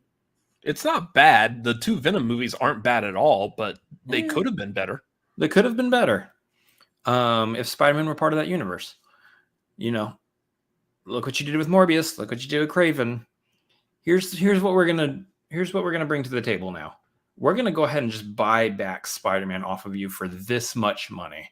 You guys wash your hands of the franchise, call it a day. This is more money than you're probably going to make if you try to release another Spider-Man movie on your own without us anyway. Yeah. So I think that's the situation we're going to see. We're going to see Sony's going to contemplate, under new negotiations with Marvel, they're going to contemplate bringing Spider-Man back in their own fold and try to make their own Spider-Man movies again to hope that they can recoup some of their losses from properties like Morbius or what we're predicting might happen with Kraven. And then Marvel's going to be like, or here's some money and we'll just take Spider-Man completely off your hands. You don't have to worry about ever again potentially losing money from this franchise. We've got it. And I think that's the situation we're going to end up in. Yeah, Nerd saying there's no way Disney hasn't tried doing that already. Potentially. Sony still has been in the mindset of thinking that we could still make enough money off of this. I mean, look at our success with No Way Home. Look at what we're trying to do with Morbius. I think we could still make some money off of this. And I think you're going to have a situation where Marvel Studios is like, yeah, but here's the money. Here's the money now that you have a couple flops. Here's the thing. In Sony's favor, though, this is the first major flop for Sony in a Spider-Man project since Spider-Man has entered the MCU. Like, basically, we're looking at the previous Spider-Man movies and everything they were trying to do. We're just going to ignore that. Because, I mean, the first two Tobey Maguire Spider-Man movies, phenomenal. They're some of the best comic book movies ever made. The first Amazing Spider-Man movie, not bad. There's even parts of Amazing Spider-Man 2 that I thought were done very well. But just overall, we're ignoring that. Because now Spider-Man is Tom Holland. He's only known in the MCU. And so, therefore, this reinvigorated a whole new Spider-Man universe. So we're going to try to make movies. And this is, like, again, Venom and the Carnage movie both did decently. They had decent word of mouth. They performed very well at the box office. This is the first major flop that Sony has had. The problem with that is what that means is the studio, Sony, is not going to let just this one movie and a negative opinion guide its trajectory for the rest of the Spider-Man movies. They will continue with Kraven. They're going to push it. They're going to throw the money at it that they want to throw at it. They're going to give it full marketing. It will be pushed and made as if nothing had happened. But you're right. If Kraven tanks, which kind of hoping now because I don't want Sony to keep doing this, and I see it going to be a disaster. Again, Kraven doesn't need to have his own movie. I think, I think that's what's really going to be the nail in the coffin for Sony handling Spider-Man properties. Now, these are good points. Tori brings it up after No Way Home. And Nerd saying, No Way Home won't allow it to happen anytime soon. So that's all going to depend on how or what Marvel Studios brings to the negotiation table. Because they can say, I'm glad that we made that kind of money with you guys for No Way Home. And while the MCU does want to keep the Tom Holland Spider-Man franchise going, they can turn around and say, we are the primary reasons why you made that money, though. And we don't have to keep playing ball with you. We don't have to keep Spider-Man going in the MCU. We have other characters and other stories that we can tell. And while No Way Home made that kind of money, they did it because of Kevin Feige and because of the MCU. Without them, Sony loses everything with the Spider-Man franchise. So it depends on how your vantage point on who has leverage here. I think the MCU, I think Marvel Studios has a lot more leverage than people might actually give them credit for, because they're the reasons those movies made money, not Sony. If you leave it up to Sony, you get Morbius. And again, that's what I'm expecting that we're going to get out of Craven. So out of my gigantic Twitter thread that I did reviewing Morbius, again, Jared Leto, I thought he did a good job. As far as casting for Dr. Michael Morbius, I thought he was a great casting choice for that. Jared Leto is a good actor. It's just weird person, a lot of terrible roles in terrible movies. Weirdo guy, super weirdo guy. That's putting it lightly. But he does know how to act. Yeah, I mean, I haven't watched Dallas Buyers Club, but I hear like phenomenal work that he did in that movie. He's a good actor. I like movies that he's in. But just this one was not good. And I'm really hoping that's the takeaway. And I don't know. We're in a day and age now that if a studio messes up on something, you're going to hear about it on the internet. And now we do have the precedents that's why I feel like I've heard that his role in Dallas Buyers Club is his best role that he's ever done. We have the precedents now that if you mess up, the fans, the public will let you know, and you do have the ability to course correct.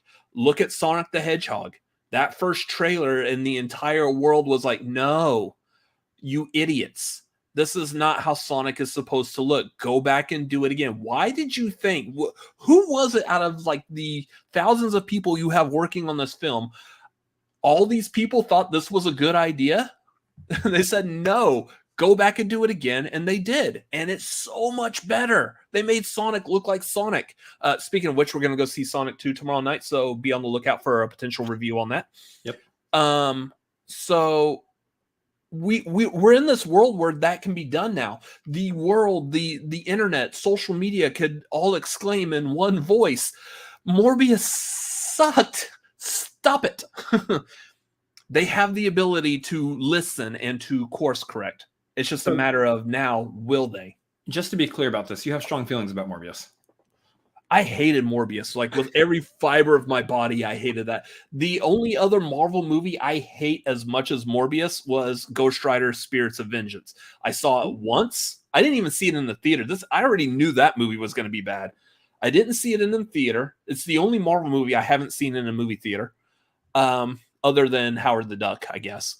And like the 90s Captain America, whatever.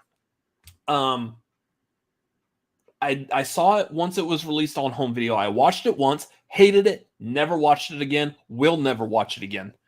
Morbius is very likely in that same boat. I will probably very likely never watch it. Fan Force Stick, or however you pronounce. I don't even care to pronounce that properly. It was so. I believe the proper pronunciation is Fantastic Four. Whatever. Fan Force Stick. That's what I call it. That's what generally people call it. Yeah, I will never watch that movie again. So, yeah. That's where Morbius lies with me. Terrible movie. Never gonna watch it again. And I think Spider-Man's really the only property that's left over so far that the MCU doesn't have full rights to. I think maybe there's still, I don't know, is there still stuff up in the air with Hulk? I think there might still be stuff with Universal up in the air on Hulk in terms of distribution.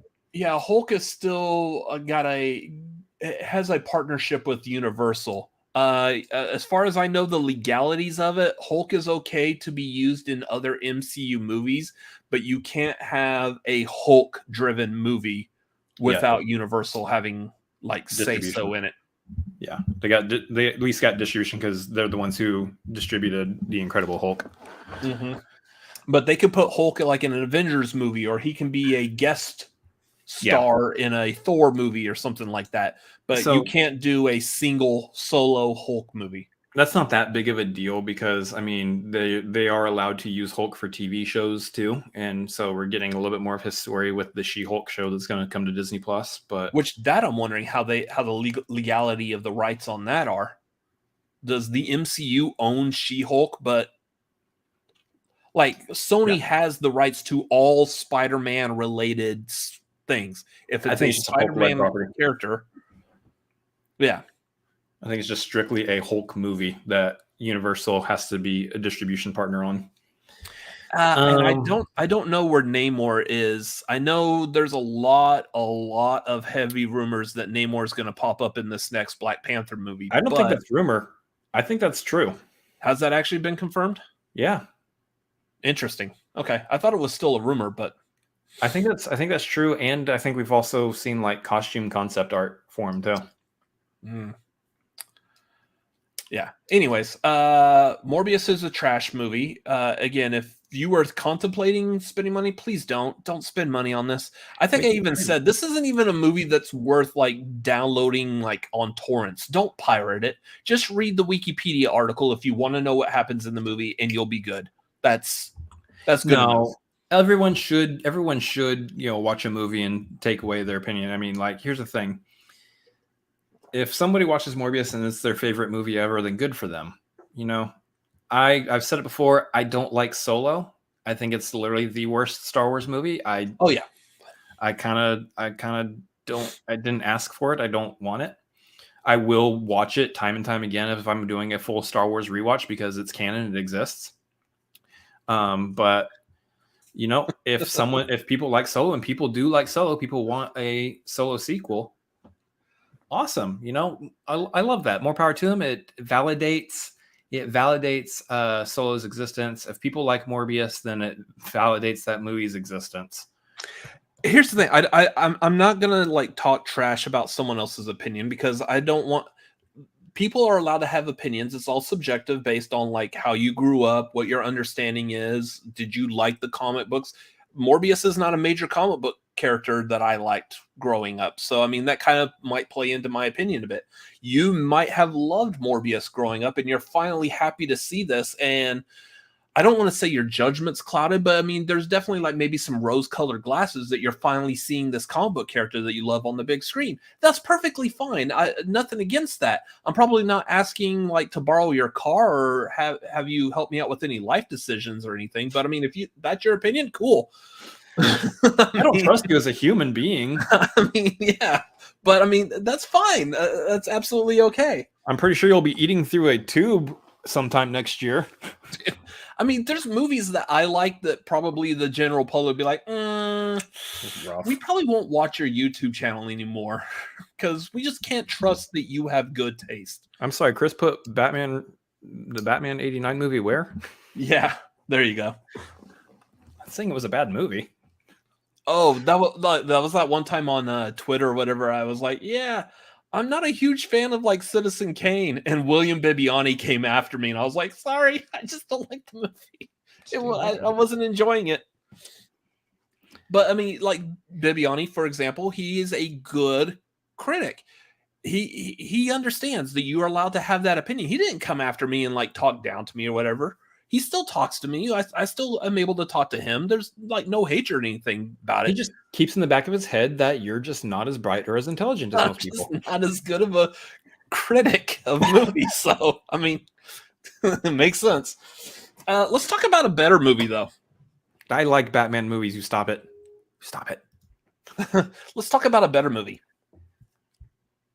Let's talk about this Everything Everywhere All at Once. It's that. So let's start off with the bat, guys. That's the perfect title for this movie. Did you see the tweet I made earlier today?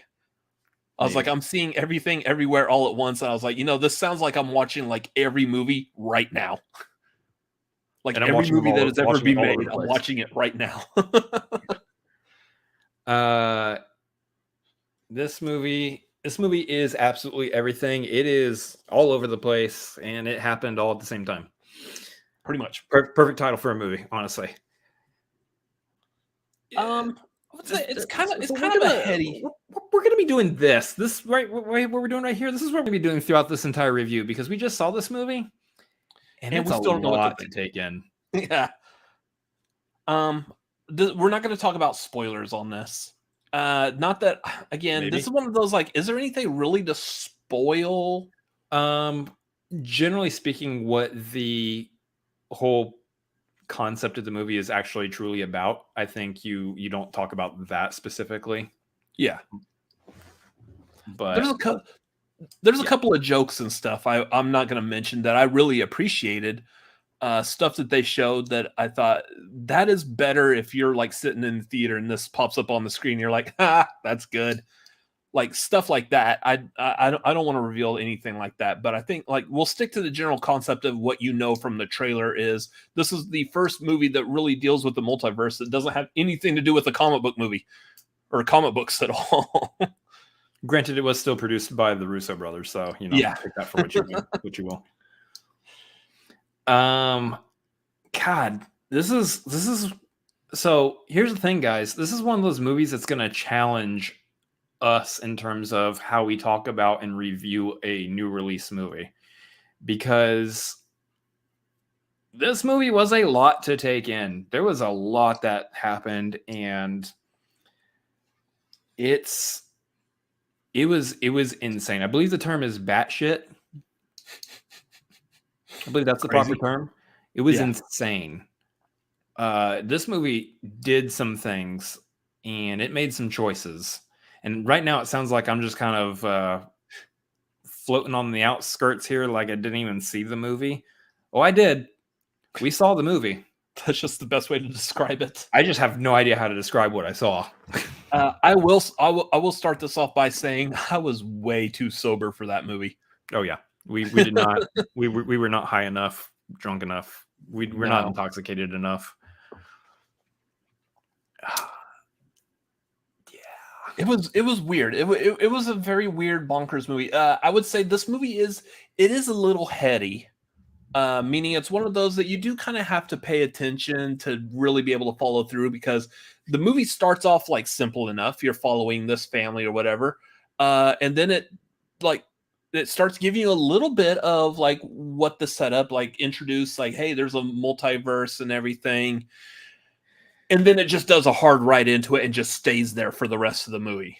And like, if you're not able to keep up with what's going on, you're going to get left behind. Sorry about you. Yeah. And there's a ton of Matrix comparisons easily in this. So we'll say how they delve into and play with the concept of a multiverse is very Matrixy in terms of I don't feel like it's spoiling it to say, like, if you watch The Matrix and they want to learn a new skill or something, they say like, hey, I want to learn Kung Fu, so they download the Kung Fu app into you as a person through the Matrix stuff. Mm-hmm. That's basically what this movie is coming at in terms of like the multiverse. It's tapping into your person's existence in other universes. And it's a very interesting concept, the way they handled it, the way they did it. Because and I don't feel like this is a spoiler, but like to unlock these skills, you have to do something weird. And they push the limits on what this weird is. They do some weird stuff. They do a lot of stuff in this movie. I was like, I didn't see that coming. Yeah.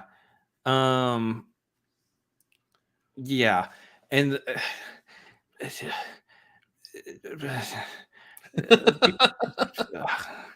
There's one in particular I know both of us are thinking of. We're like, I don't want to say a single. I want everyone who's watching this that wants to see the movie. I want you to go see the movie, and you'll know when they do this one thing, and you're gonna be like, that's what the Addams brothers were wanting to talk about. But is it the thing that two different individuals had to do at the same time, essentially, in order to? Yep. Yeah.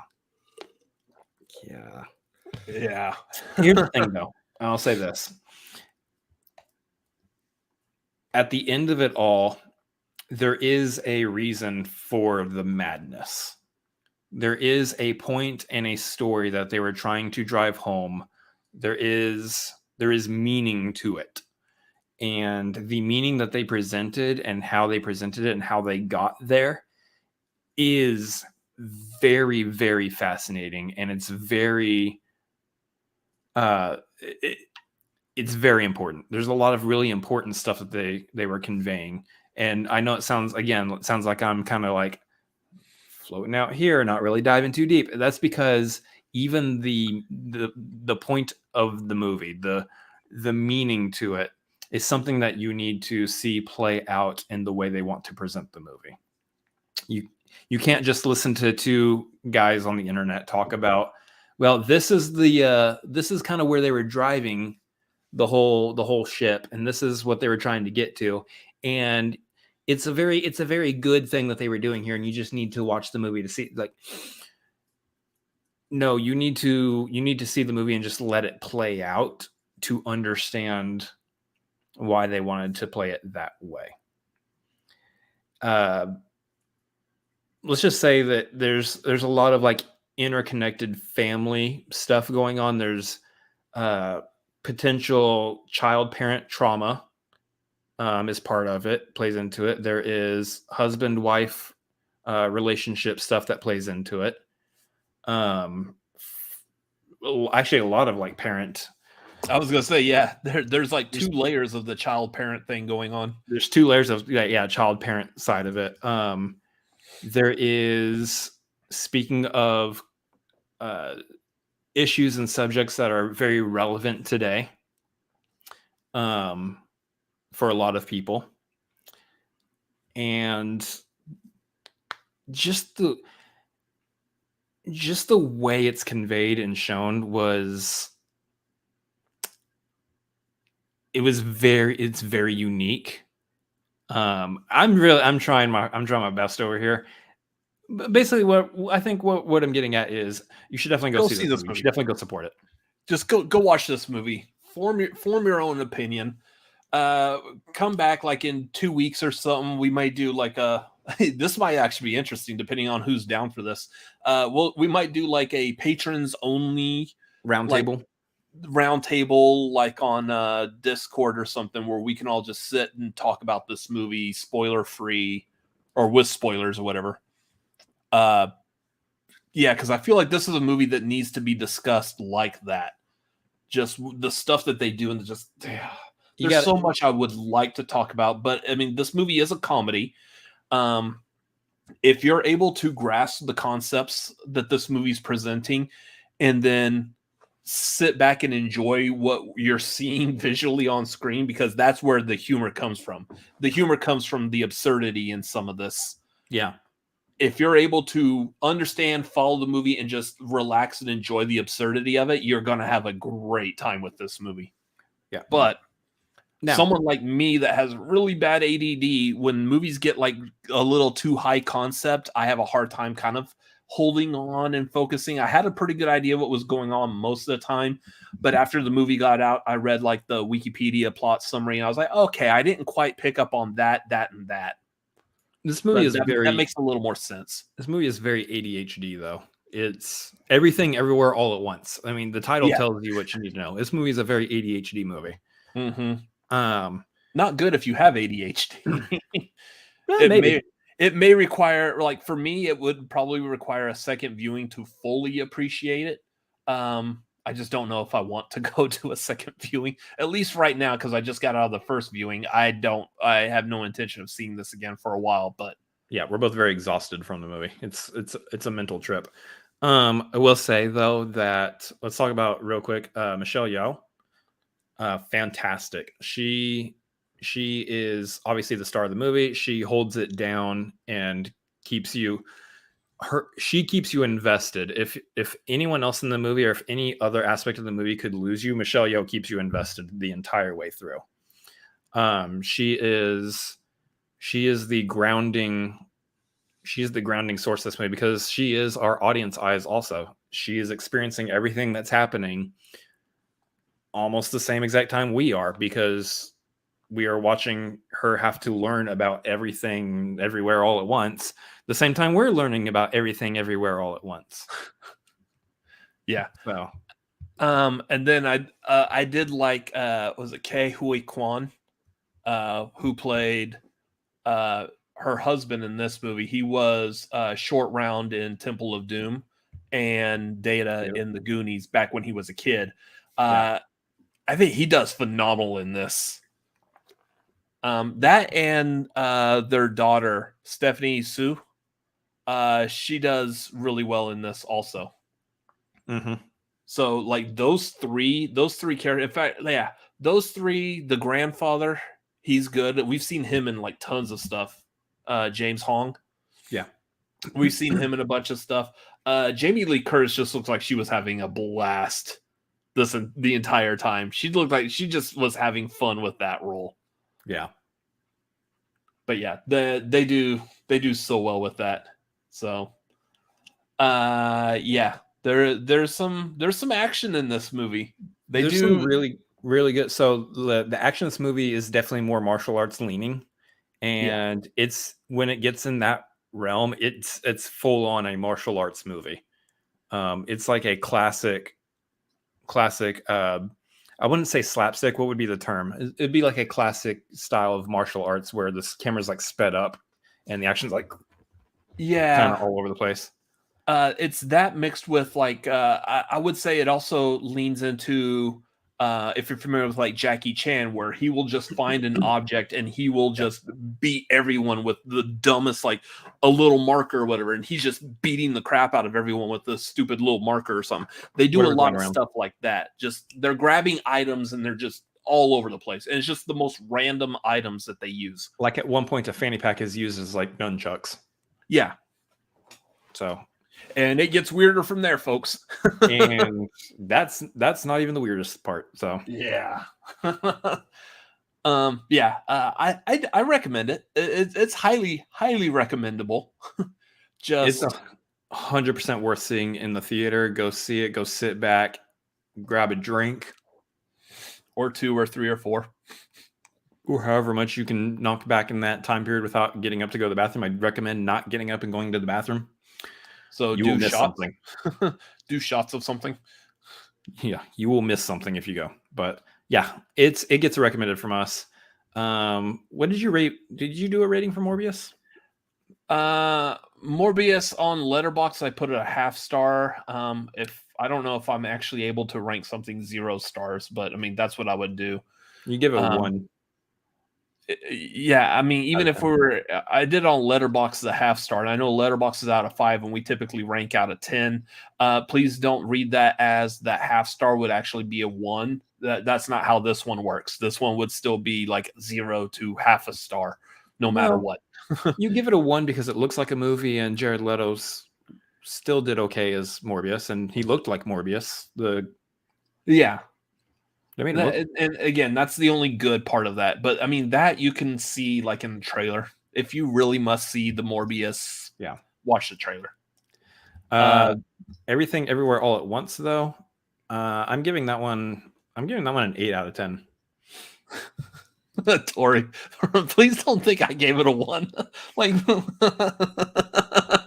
exactly. That's doing a disservice to the number 1. Yeah, exactly.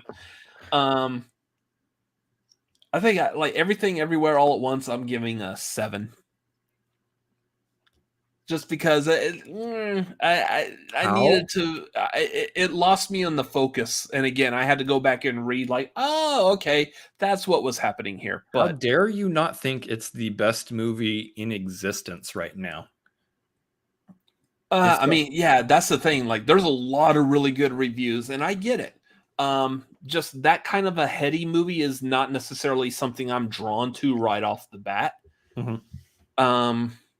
So it might be one of those that, yeah, I need to watch it again. And there's a couple of movies I've seen that have been those kinds of movies that really like a high concept. You need to be able to focus on it. And I've watched it a second time and I'm like, oh, I get this. And then I'm able to fully appreciate the movie. So after seeing it just one time, yeah, I mean, there's a lot of good stuff they do in that movie. I rank it I put it at 7. If I watch it again and I'm able to better understand and follow what's going through, again, especially since I now know like what the concept is and how it ends, I would probably rank it higher because that would leave me with the ability to actually enjoy the movie. There was a lot of times that I know like people in the theaters around me were laughing at something that was absurd, but I wasn't laughing because I was still trying to figure out exactly what's going on. Yeah. It was good. So we definitely give it a recommendation. Go check it out. Give it some love in the box office. Let's see that number bump up. I think it will. I think that box office on that one will bump up for sure. It's got good word of mouth. It's got better word of mouth than Morbius. And if you must see Morbius, go buy a ticket to Everything Everywhere All at Once and then just go into the Morbius showing instead. No, go buy a ticket to Everything Everywhere All at Once and then just go see that movie and forget about Morbius. Oh, there's that too. Yeah, it's definitely one that I'll probably revisit once it hits like streaming. And then even still, we'll see if I'm ready to revisit it again just because there's so much in that movie. But it is one that I will probably revisit at some point just to re-grab the concepts and everything. Boom. But yeah, that's it. That is it for everything we had planned to talk about tonight. So let's start closing down this show. It's kind of funny. Like I remember we didn't have very much planned to talk about, but we still are ending at about a 2-hour long show. So interesting. The whole controversy stuff with the Will Smith and the Ezra Millers is kind of a heavy subject. The Ezra Millers. There's more than one. Great. Flash. Yeah. He's playing more than one. They're playing more than one. Yeah, I guarantee Sonic is going to end up taking the box office this weekend. I think we also have that Ambulance movie is coming out this weekend. Yeah. I don't think Everything Everywhere All at Once is going to take number 1. I do think it'll bump up from where did I say it was at? It's currently sitting at number 9. Yeah, I think it'll bump up to probably like 7 or something. 7 or 6. I'm kind of eager just to see Morbius just drop straight to the bottom of the top 10. I guarantee it will still be in the top 10 next week, but here's my prediction. My prediction is Everything Everywhere All at Once will be above Morbius next week. And that might be a bold prediction because Morbius is still a mainstream movie and Everything Everywhere All at Once is still an A24 movie. So, but that's my prediction. We might see them flop where they're at, switch places where they're at in terms of box office standings next week. Yeah. So that'll be interesting to see. So real quick, before we end this, again, patreon.com/cinefanatics. If you are able to come support us over there. Coming up, we have the movie trivia hangout if you're at the Maverick tier. I think there's something about Maverick coming out pretty soon too. Interesting. Come hang out at the Maverick tier. That's going to be on Monday the 18th at 7 Pacific, 10 Eastern. And then the following Monday, the 25th, we will be doing our movie watch along. We don't know the movie yet. Probably going to put a poll up, but that is if you're at the due tier, the $5 due tier on patreon.com/cinefanatics. Join, help support us. Come hang out for those. Upcoming show on the 23rd, we will be doing a marquee ranking Nicolas Cage films. So we still have a lot more Nicolas Cage to watch. Why couldn't you just put the bunny back in the box? So a lot. That's going to be a lot of fun. That will be the 23rd, 7:30 Pacific, 10:30 Eastern on that Saturday. Join us again next week. We will be reviewing. Let's see. Was it next week? We were contemplating whether or not we may skip Tagline next week. We are skipping Tagline next week. Okay. So there will not be a Tagline next Wednesday, guys. Okay. So no Tagline next Wednesday. Taking a week make off. sh- yeah. But do keep an eye on this. Is episode number 95. We are counting down to 100. We have our 100th tagline coming up pretty soon. So make sure you keep an eye out for that because we should be having some fun with that one. Otherwise, other things coming up here in about 30 minutes. I'm going to be over on a Fan's View of Film Favorites, a Fan's View YouTube channel. We're going to be watching Kick-Ass 2.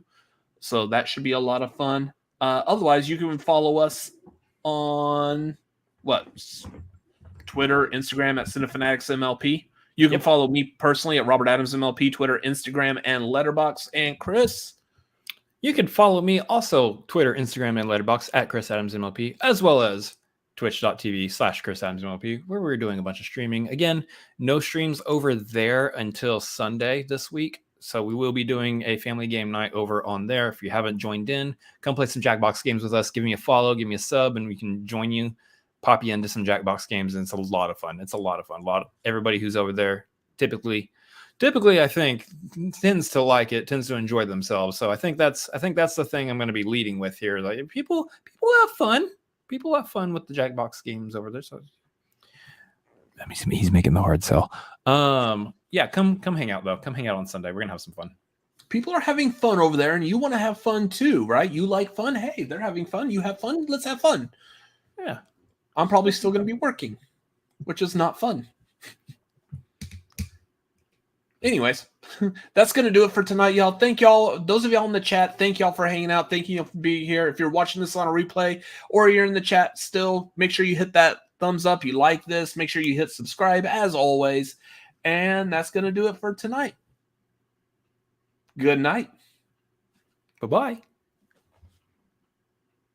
That was weird.